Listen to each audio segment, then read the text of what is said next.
Uh, Coach, first of all, congratulations. I want to start off with the fourth quarter. You guys have a huge lead going into the fourth quarter, and then Wofford starts to make a run. Seemed like the tempo, they were trying to speed the tempo up a little bit, and then you calmed everybody down. You took a couple of timeouts, and it seemed like you guys made some shots, played under control. What was the message there as Wofford made their run? Yeah, just about how like we're in control right now. We have the lead. Now they upped their pressure. They're trying to get us to be rattled. Through experience of all last season, and we have veterans on the floor now. We need to be calm and confident. Come meet the passes now. Now you go to the free throw line instead of we were kind of getting at a point where we were pointing fingers. So we just had to bring them back in and say, hey, this is where we need to be a team, and we need to be there for each other. We over me, and come meet your passes because now they have confidence and they're playing even harder on the defensive end. All right, you got Ariana Gray into the 1,000-point club there. She didn't make it in the first half. Were you talking to her at all about the mark? She said she wasn't really paying attention to the scoreboard, which is good, right? Probably what you want. But, she was close in the first half, needed a point, didn't get there. Were you conscious of it at least at the half, and did you say anything to her? I had an idea because Greg, kept me in the loop with where she was. But I just said, Ari, it's about your defense. Like, I know you're close to a huge milestone, and you're in amazing company with all the Xavier legends that are already in that 1,000-point club. But make it about your defense, and it will happen for you.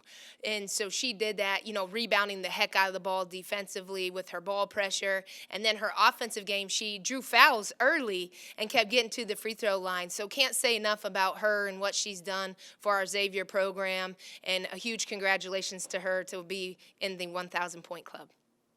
You guys won the rebounding battle 56-39, so you were very strong on the boards, a lot of offensive rebounds too. Did you feel like you guys played well down on that low block? You were able to work the ball into the post too, and it felt like you really had control down there around the rim, both offensively and defensively. Yeah, we talked about that last week when we were, on Zooms a lot with each other in our little hiatus. We talked about, hey, they're averaging 45 rebounds a game, but so are we. But we've only had one game. They've had 4.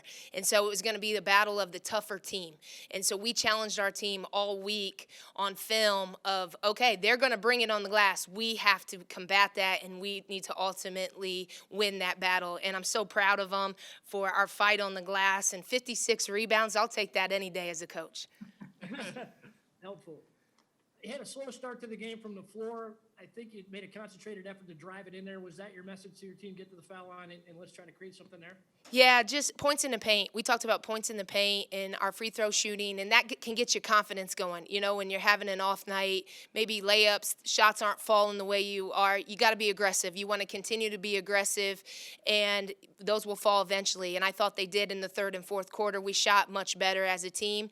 Again, it's just, we hadn't played a game in 18 days. So our kids have been battling against each other for so long, and they just were ready to play somebody else. And I think it was a little bit of the jitters going and all of that, but can't say enough about them just finishing it in the end and getting the win. How did you feel like the COVID layoff affected the team?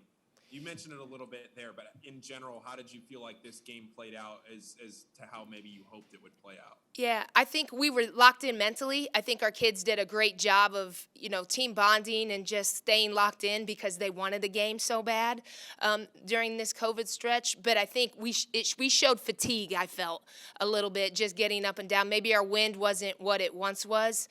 We usually will be a pressing team. I felt like we couldn't press as much just because we had to get our wind back. But just so proud of their effort from start to finish. Talk a little bit about Nia Clark this afternoon. Again, a little bit of a slow start for her, but really found her stride in the second half. So 17 points. That ties a career best. She had 17 against Louisville at Miami, 6 of 12 from the floor, and 3 of 4 at the free throw line. Nia's a baller, and she's one of the most competitive kids I've ever coached. She brings it every single day. Nia doesn't take days off. So I knew she was a little flustered a little bit with the foul trouble she got in, so I knew it was only a matter of minutes when she would get heated up again, and you guys got a glimpse of what she's capable of doing. She's a big-time guard, and she's excited to be at Xavier and help us with this program. Kay Satterfield gives you a double-double as well and made some nice plays for you. One particularly took a rebound away for McDavid there when she was on a drive. They were still on that run at that point. got a big possession back for you, and then really showed some poise at the free throw line as well. Yeah, Kay grew up in the gym.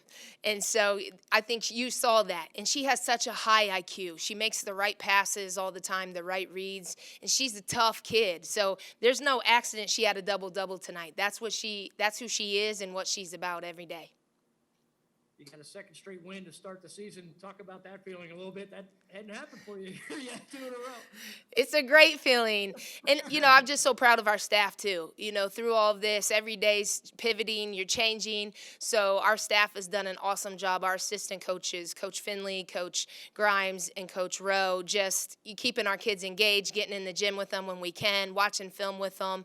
So, that they're credit to them keeping us going in 2-0. We'll take it. And our players, the heart and hustle, and it's starting to come together, and I'm really excited about what's in store for us the rest of the season. Love it. Thanks, Coach. Thanks. Thanks, guys.